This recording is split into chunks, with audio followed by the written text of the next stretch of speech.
মনে হয়েছিল যে ব্যাটে বলে বাড়ি লেগে গেছে, কিন্তু মাঝখানের স্টাম্প কই।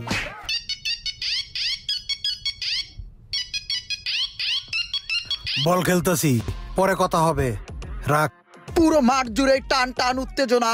এইদিকে বল নিয়ে দৌড় শুরু করলো সুমন মিয়া মাঠের পশ্চিম কুল থেকে, এবং বল ব্যাটিং এ ছিলেন না মোশাররফ, একাই একবারই। ফিল্ডিং এ লঙ্গি পরা মামুন খন্দকার বল ধরতে উড়াল দিলেন, কিন্তু মিস ফিল্ড। ব্যাটসম্যান আর দেরি না করে লঙ্গি লয়ে দৌড় দিলেন রানের উদ্দেশ্যে। বল হাতে দৌড়ে আসছেন মামুন খন্দকার, চোখে মুখে তার অদম্য আকাঙ্ক্ষা 1 লিটার ঠান্ডা জেতার, এবং বলটা ফেকলেন ব্যাটসম্যান বলের পাশায় ধাপাস করে একবারই। ফিল্ডিং এ ছিলেন ইমরান, টান টান উত্তেজনা, আউট, কিন্তু না। লাজুক মাখা হাসি নিয়ে বল কুড়িয়ে ফেকলেন। এদিকে মামুন, শোনা গো আমার খুব কষ্ট হয়েছে বলো। বল হাতে দৌড় শুরু করলেন ছোটা ডন।